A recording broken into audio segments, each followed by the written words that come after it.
सत्संगत जी, प्रेम से कहना सत्संगत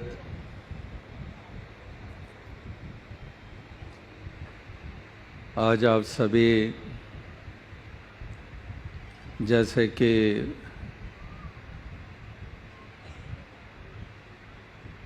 करीब 12 बरस से ऐसा ही समागम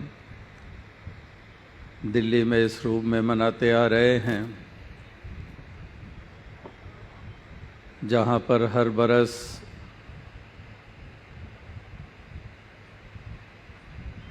इसी तरह से साथ संगत की आशीर्वादें दास के इस जन्मदिन पर प्राप्त होती आ रही हैं। तो आज भी इसी प्रकार से ये सबब बना है कि दिल्ली में ही साथ संगत के साथ मिलकर ये घड़ियां बिताने को मिल रही हैं। हालांकि नवंबर में जो समागम हुआ उसमें जनरल बॉडी में दास ने यही अनाउंस किया था कि अभी तक दिल्ली में इस तरह से ये दिन मनाया जा रहा है, जहाँ पर भक्त इस रूप में अपने आप को अपनी श्रद्धा और प्रेम समर्पित करते हैं। तो उस रूप में शायद अब संभव नहीं हो पाएगा। और जैसे उससे पहले जो 50वां जन्मदिन था, उससे पहले जहाँ पर भी हिंदुस्तान के किसी टाउनशिप में, किसी शहर, किसी कस्बे में उस दिन होते थे, तो वहीं पर लोकल साथ संगत अपनी खुशी मना लिया करती थी। तो अब भी आने वाले समय में ऐसा ही महसूस हो रहा है कि ज़रूरी नहीं होगा कि दास इस तारीख को दिल्ली में होगा। हिंदुस्तान के या विश्व के किसी मुल्क में ये संभव हो सकता है। लेकिन जैसे बड़े समागमों पर पिछले कुछ सालों से जो राजनेता भी आते हैं, वो अक्सर कह देते हैं कि हम ये समागम दिल्ली से जाने नहीं देंगे जो आप यहाँ नवंबर में करते हैं। तो वो तो जिस भाव से कहा जाता है, जैसे भी जिस रूप में कहा जाता है, तो इस बार तो ऐसे ही लगा जैसे सूक्ष्म रूप में दिल्ली वाले यही कह रहे हों कि ये दिन यहीं मनाया जाएगा। और इस प्रकार से ये एक आज आप सभी साथ संगत की आशीर्वादें प्राप्त हो रही हैं। और 4 दिन पहले तक भी ये संभावना नहीं थी। तो दास को महसूस हुआ कि अभी हाल ही में पंजाब और जम्मू कश्मीर की जो 6 दिनों की यात्रा हुई, तो पहला स्टेशन पंजाब का जो था, उनको केवल 3 दिन पहले सूचना दी गई। यानी कि वो टूर भी जो हुआ वो भी 3-4 दिन के नोटिस के ऊपर ही उन्होंने इतने विशाल आयोजन किए, तैयारियां की, और संगतें भी इसी तरह से हुमा कर उत्साह के साथ पहुंची। तो ये भी आज का ये दिवस भी, ये भी केवल 4 दिन पहले ही दास ने प्रबंधकों को सूचना दी कि यहाँ पर दिल्ली में ही इस बार ये संभव लग रहा है। और पिछले 3-4 रोज़ से कुछ हालात बने हुए हैं। तो कल रात को भी महापुरुष कह रहे थे कि शायद ग्रेटर दिल्ली से संगतें ना पहुँच पाएँ क्योंकि रास्तों में रुकावटें हैं। लेकिन आप सभी यहाँ पर जिस उत्साह के साथ पहुँचे हैं, तो वाकई ही ये आपका प्रेम है। और ये प्रेम ही है जो वास्तविकता में अरसे से प्राप्त होता चला जा रहा है। साथ संगत का प्रेम और आशीर्वादें प्राप्त होती चली जा रही हैं। और 2 साल पहले तक राजमाता जी का इस प्रकार से मौजूद होना, और जिन्होंने केवल जन्म ही नहीं दिया, जिन्होंने कदम कदम के ऊपर इस कदर संभाल की कि साथ साथ गुरमत और साथ संगत की कदर कैसे की जाती है, बच्चे बच्चे की कदर कैसे की जाती है, संगतों के साथ कैसे पेश आया जाता है, गुरसिखों के साथ कैसे अदब के साथ अपना आप समर्पित किया जाता है, सेवा का क्या महत्व है, सत्संग का क्या महत्व है। इस प्रकार से उन्होंने ये जो प्रतिपालना की, वो ऐसी शिक्षाएं भी वो जहन में बिठाते चले गए और उन्हीं का साया इस प्रकार से लगातार बरसों बरस ये प्राप्त होता रहा और इसी मंच से उन्हीं की आशीर्वादों से इस प्रकार से ऐसे प्रोग्राम की एक शोभा भी होती थी और उनका इस प्रकार से साथ संगत को निहाल करने के देन वो भी लगातार हर किसी के जहन दिलो दिमाग में है। तो वो जिस्म रूप में तो ये बिछोड़ा हुआ ज़रूर, लेकिन उनकी महक लगातार ये महसूस होती चली जा रही है और साथ संगत लगातार इसी तरह से इसी भाव से युक्त होकर एक अपनी भक्ति को निभाते चले जा रहे हैं। तो जो राजमाता जी भी अक्सर कहते थे कि ये एक तरफ़ा प्यार नहीं है, ये दो तरफ़ा प्यार है। ये वो प्यार नहीं है कि चांद और चकोरे वाला या एक फूल और भंवरे वाला। यहाँ पर दोनों तरफ ही इस प्रकार से ये प्रेम की धारा होती है। एक प्रेम हृदय में जो होते हैं,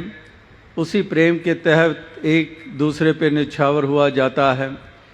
एक दूसरे की कशिश बनी रहती है, एक दूसरे के प्रति लगन ये लगी रहती है।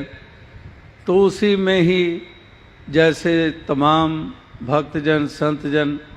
जो अपनी वो प्रेम और वो लगन का प्रगटाव करते हैं,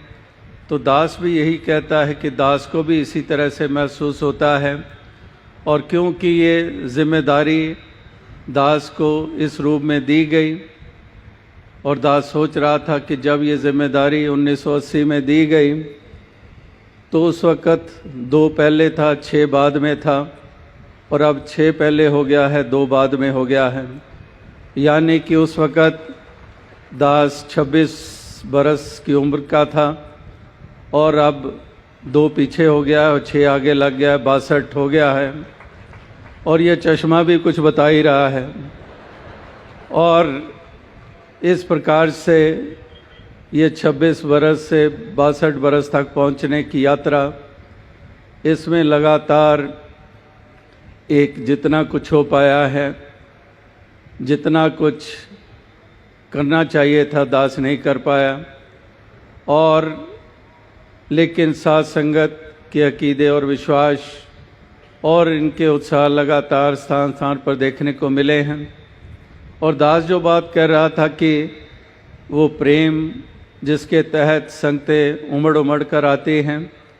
तो दास के भी कदम नहीं रुक पाते हैं। और ये स्थान जो है, जो जिस पर दास को ये जिम्मेदारी दी गई, उस लिहाज से दास के जहन में वो पंक्ति आती है जो किसी गाने की है। कई दशक पहले बच्चे बच्चे की ज़ुबान पर वो पंक्ति अक्सर सुनने को मिलती रही है कि हम शम्मा का सीना रखते हैं, रहते हैं मगर परवानों में। कि इस प्रकार से कौन किसको शम्मा मान रहा है, तो यानी कि दोनों तरफ ही इस प्रकार से ये एक दूसरे को समर्पित होने का ये प्रेम का भाव जो है, ये इस प्रकार से ये महसूस ये होता रहता है। तो आओ साथ संगत, एक और भी पंक्ति जहन में आती है जो किसी शायर ने कही कि अगर बहार में तुम हो तो वीराने में कौन है, अगर शम्मा में जलते हो तो परवाने में कौन है। तो इस प्रकार से ये पहले ही नज़र मिली हुई है कि एक जोत को देखना, एक नूर को देखना कि इस तरह से घट घट अंतर सर्व निरंतर केवल एक मुरारी, कि यही महसूस, यही नज़रिया कि घट घट में इसी का वास है, यही नूर बसता है हर घट में। और इस प्रकार से उसी भाव के तहत ही ये एक ऐसा साथ संगत रूपी परिवार जो बाबा बूटा सिंह जी ने, जो शहंशाह बाबा ताज सिंह जी ने, जो बाबा गुरबचन सिंह जी ने कितने एक मेहनत करके योगदान देते हुए, बलिदान देते हुए, तप त्याग करते हुए, दुनिया और हालातों का सामना करते हुए जो इस प्रकार से एक साथ संगत जो आज हमें दिखाई दे रही है, ये मिशन का जो पसारा हमें देखने को मिल रहा है, तो इसके पीछे वही योगदान है जो इस तमाम सफ़र में जब से बाबा बूटा सिंह जी ने आवाज़ ये बुलंद की तब से लेके आज तक का जो सफ़र, ये जो कारवां चलता चला गया, इस कारवां में कितने कितने योगदान होते चले गए और इस प्रकार से आज तक हम उस पड़ाव तक पहुँचे हैं, उस मंज़र तक पहुँचे हैं जिसमें जहाँ सत्य का पैगाम दिया जा रहा है लगातार। ये जो दीवारें खड़ी हुई हैं, ये जो दरारें पैदा हुई हैं, ये जो रिश्ते कमज़ोर हुए हैं इंसान और इंसान के दरमियान, तो मिशन जो योगदान लगातार देता जा रहा है, ये प्रेम भाईचारे का, मिलाने का, मिलकर चलने का, दुख सुख में शामिल होने का। जैसे आज के दिन भी यूँ तो साल भर में सेवाएं होती हैं, आज भी सुबह कितने हॉस्पिटल्स में जहाँ पर पहले ही रोगी जाते हैं उपचार कराने के लिए, लेकिन वहाँ गंदगी इतनी होती है कि और ज़्यादा रोग लग जाते हैं। तो उसके लिए भी इस बार जो साथ संगत ने ऐसे हॉस्पिटल्स में अनेकों देश भर में ये सफाई अभियान चलाया, जहाँ पर अभी भी रेल मंत्री जी का जो मैसेज पढ़ा गया, तो वो तो रेलवे स्टेशंस के ऊपर तो पहले ही हर महीने महापुरुष बहुत बढ़ चढ़कर योगदान दे रहे हैं और वो भी अपने आप में एक सीख है, एक शिक्षा है जो देशवासियों को अनुकरण करने की दातार तौफीक दे। जो आपाधापी में पड़े हुए हैं, जो लूट मार में पड़े हुए हैं, जो देश को कमज़ोर करने में लगे हुए हैं, तो ये एक साथ संगत, ये संत जन हैं जो संवारने में लगे रहते हैं, जो स्वच्छता में लगे रहते हैं, जो बनाने में लगे रहते हैं, जो संवारने में लगे रहते हैं, जो बाहर का भी वातावरण और अंतर की भी अवस्था को एक शुद्धता और सुंदरता देने में हमेशा यत्नशील रहते हैं। तो ऐसा ही अनुकरण देशवासी कर पाएँ और विश्व को भी इसी चीज़ की ज़रूरत है। तो इसलिए आज के मौके पर, आज के अवसर पर दास और अधिक शब्दों का सहारा नहीं लेगा और यही अरदास करेगा कि दातार कृपा करे, आप सभी को खुशियाँ प्रदान करे, तन मन धन के सुख प्रदान करें। और लगातार आज भी जो ये 5-5 लाइनें तो चल ही रही थी, लेकिन एक लाइन कार्ड्स की भी साथ साथ चल रही थी, तो वो भी कार्ड्स जल्दी में देख पा रहा था, कितने कितने भाव के साथ, कितने कितने मासूमियत के साथ एक मैसेजेस लिखे हुए थे। और उसमें जल्दी में पढ़ा एक मैसेज और पूरी तरह से लाइन याद नहीं आ रही, तो उसमें यही लिखा था कि ना आप ज़ुबान से काम लें और ना हम कान से काम लें, बस एक मुस्कान से काम लें। तो इस प्रकार से, तो इसलिए ध्यान में आ गया कि अब ज़ुबान और कान के बारे में तो कह ही दिया है, तो अब मुस्कान का सिलसिला तो चल ही रहा है। तो इस तरह से दातार हर चेहरे पे मुस्कुराहट दें और हर प्रकार से सभी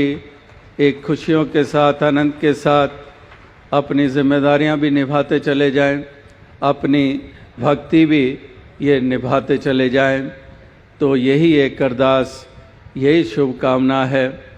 बाकी आप सभी अरदास कर ही रहे हैं कि ऐसी तंदुरुस्ती प्राप्त हो और इसी तरह से जो साथ संगत को जो स्थान स्थान पर यही अरदास जो चलती आ रही, चाहे मुंबई गए या कहीं पर भी, कि हमें एक अभाव महसूस होता है जो पूज्य माता जी का हर ज़ुबान पर ऐसा ही। तो इस तरह से यही अरदास कि दातार कृपा करे कि ये तंदुरुस्ती भी बनी रहे और साथ संगत को भी खुशी प्राप्त होती रहे और सभी मिलजुल कर इस परोपकार में योगदान देते रहे। साथ संगत जी धन्य का।